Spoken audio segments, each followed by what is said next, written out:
Vous êtes-vous déjà senti perdu et confus lorsque quelqu'un d'important est sorti de votre vie? Avez-vous déjà remis en question pourquoi Dieu permet que cela se produise? Dans les moments de douleur et d'incertitude, il est crucial de se rappeler que Dieu a un plan plus grand pour nous. Explorons ensemble comment la foi et la confiance en Dieu peuvent nous guider, même lorsque tout semble s'effondrer. La Bible nous enseigne que les voies de Dieu sont bien plus élevées que les nôtres. Dans Ésaïe 55, 8, 9, il est écrit « Car mes pensées ne sont pas vos pensées, et vos voies ne sont pas mes voies, dit l'Éternel. Autant les cieux sont élevés au-dessus de la terre, autant mes voies sont élevées au-dessus de vos voies, et mes pensées au-dessus de vos pensées. » Cela signifie que Dieu comprend des choses que nous ne comprenons pas. Parfois, les gens sortent de nos vies soudainement, ce qui peut être confus et douloureux. Il est important de se rappeler que toutes les personnes dans nos vies ne sont pas bonnes pour nous. Tout comme Dieu amène des personnes dans nos vies, le diable peut aussi le faire, même à l'Église. Certaines personnes peuvent être là pour nous tromper. Rappelez-vous du premier meurtre dans la Bible, lorsque Caïn a tué son frère Abel. Joseph, une autre figure biblique, a été trahi et vendu comme esclave par ses propres frères. Ces histoires nous montrent que les gens peuvent être indignes de confiance. Souvent, nous plaçons notre confiance dans les autres au lieu de la placer dans le Seigneur. Dieu sait ce qui est le mieux. Il voit le tableau général. Lorsque quelqu'un sort de votre vie, faites confiance à Dieu car il a une raison. Beaucoup de personnes quittent leur communauté d'église parce que quelqu'un les a blessés. Ces expériences négatives peuvent les rendre en colère contre l'Église ou même contre Dieu. Il est important de faire la distinction entre Dieu et les personnes. Tout le monde à l'Église ne vit pas comme Dieu le souhaite. La Bible parle des œuvres de la chair, dans Galates 5, 19, 21, qui inclut les inimitiés, les querelles, les jalousies, la colère, les rivalités, les dissensions, les divisions et l'envie. Ces actions sont contraires à ce que Dieu désire pour nous. Pour grandir dans la foi, il est nécessaire de vivre d'une manière qui plaise à Dieu. La Bible nous parle du fruit de l'esprit, qui inclut l'amour, la joie, la paix, la patience, la bonté, la bienveillance, la fidélité, la douceur et la maîtrise de soi. Lorsque quelqu'un à l'Église nous blesse, nous devons nous rappeler qu'ils ne sont que des humains. Ne blâmons pas Dieu pour leurs erreurs. Au lieu de cela, concentrons-nous à vivre selon la volonté de Dieu. La Bible nous enseigne à discerner non seulement les actions, mais aussi les motivations de ceux avec qui nous interagissons. Ce discernement ne concerne pas le jugement, mais la protection et la navigation sage dans nos relations interpersonnelles. Nous devons nous demander si nous vivons vraiment les enseignements de Jésus ou si nous suivons simplement les mouvements à l'Église. Cet auto-examen est crucial pour aligner nos actions avec notre foi. La compréhension que certaines personnes peuvent entrer dans nos vies avec des intentions moins honorables nous aide à dépendre plus profondément du Saint-Esprit pour obtenir des conseils. Le Saint-Esprit nous aide à développer le discernement, nous permettant d'établir des relations saines qui encouragent la croissance mutuelle et la responsabilité dans notre foi. Galates 5, 19, 21 nous avertit des œuvres de la chair qui peuvent entraver notre croissance spirituelle. Il est possible d'aller à l'église tous les jours, mais de vivre encore une vie contrôlée par de mauvaises habitudes et de mauvais choix. En tant que chrétien depuis de nombreuses années, je sais que je n'ai pas toujours marché parfaitement dans l'esprit. Je partage cela pour souligner un point important. Faites confiance à Dieu et à lui seul, même lorsqu'il éloigne des personnes de votre vie. Dans Jérémie 33, 3, Dieu dit « Invoque-moi et je te répondrai.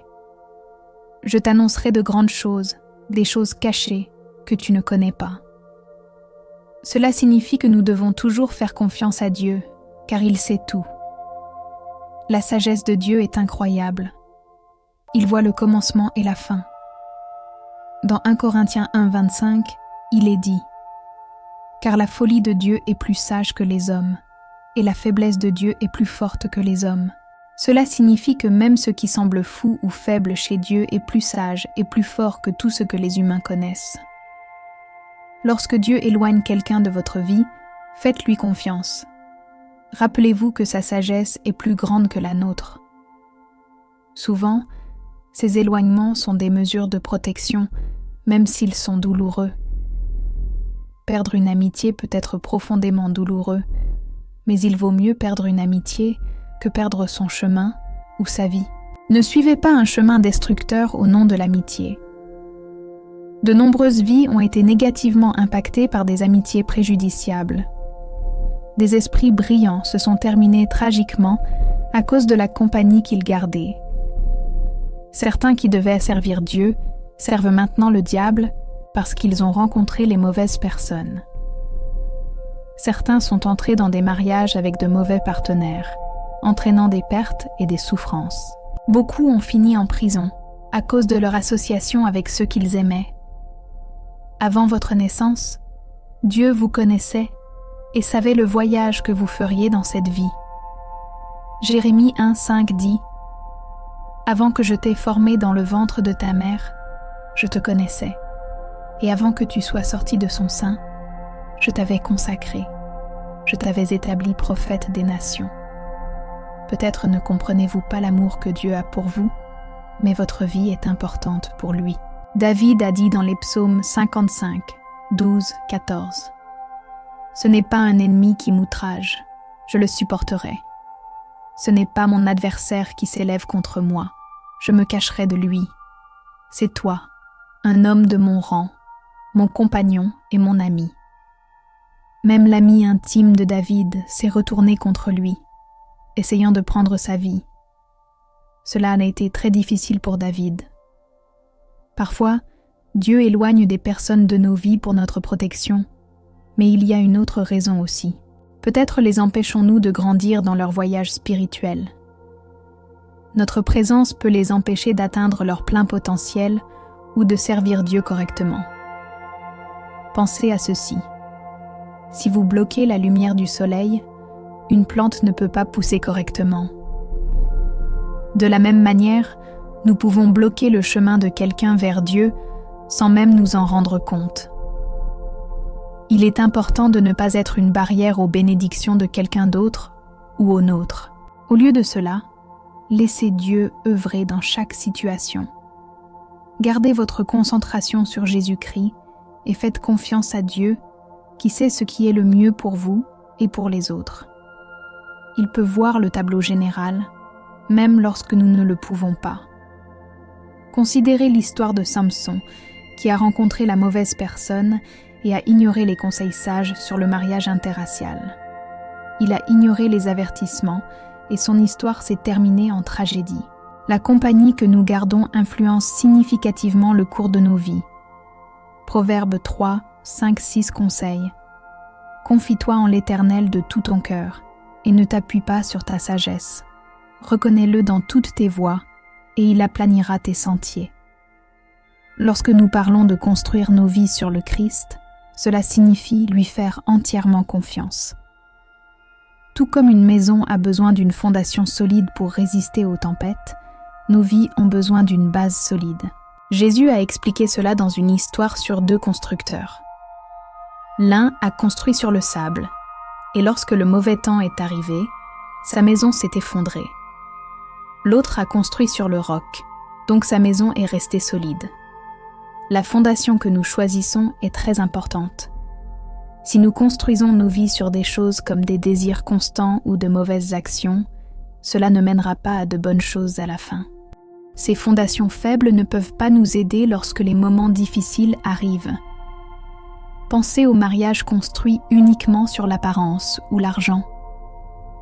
Lorsque les choses changent, comme vieillir ou perdre de l'argent, ces mariages peuvent rencontrer des difficultés. Il est préférable de construire nos vies et nos relations sur quelque chose de solide et de durable. Nous devons baser nos vies sur Jésus et sur ses enseignements. Sa sagesse et sa force peuvent nous aider à traverser n'importe quoi. Cette fondation solide ne nous maintiendra pas seulement fermes, mais nous aidera également à grandir et à prospérer, quoi qu'il arrive sur notre chemin. Certaines personnes construisent leur vie sur de mauvaises choses.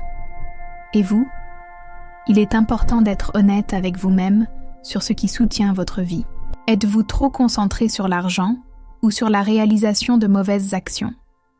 C'est maintenant le moment de réfléchir au type de vie que vous souhaitez et à ce sur quoi vous voulez la construire. Tout comme le constructeur sage dans l'histoire, nous pouvons être intelligents en construisant nos vies sur Jésus. Il est comme le roc qui nous maintient fermes lorsque tout le reste est instable. Commencez à construire votre vie sur Jésus maintenant, en utilisant de bonnes choses comme l'amour et l'honnêteté. De cette manière, vous serez prêt pour tout ce qui viendra sur votre chemin. Si vous croyez que Dieu vous aidera, abonnez-vous à la chaîne. Cliquez sur le bouton de participation pour nous rejoindre en tant que membre valorisé de notre communauté. Ce message s'adresse à tout chrétien et à toute personne qui désire une vie forte et stable, une vie qui ne s'effondrera pas, une vie sûre avec Jésus. Au jour du jugement, Dieu dira non à vous si vous ne construisez pas sur le Christ.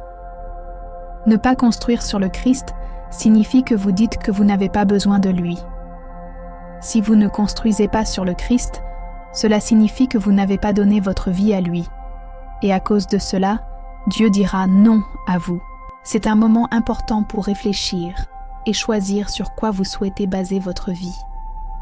Êtes-vous prêt à faire du Christ la partie la plus importante de votre vie pour qu'elle soit ferme et forte pour toujours? Si vous êtes arrivé jusqu'ici, laissez un commentaire en dessous avec le mot « foi » et partagez cette vidéo avec quelqu'un qui a besoin d'entendre ce message. Fais passer le message loin et large. Abonne-toi à notre chaîne si tu aimes Dieu. Merci pour ta présence et ton soutien constant dans ce voyage vers l'amour. Amen. Si tu souhaites montrer ton soutien, tu peux donner des super remerciements jusqu'à $20.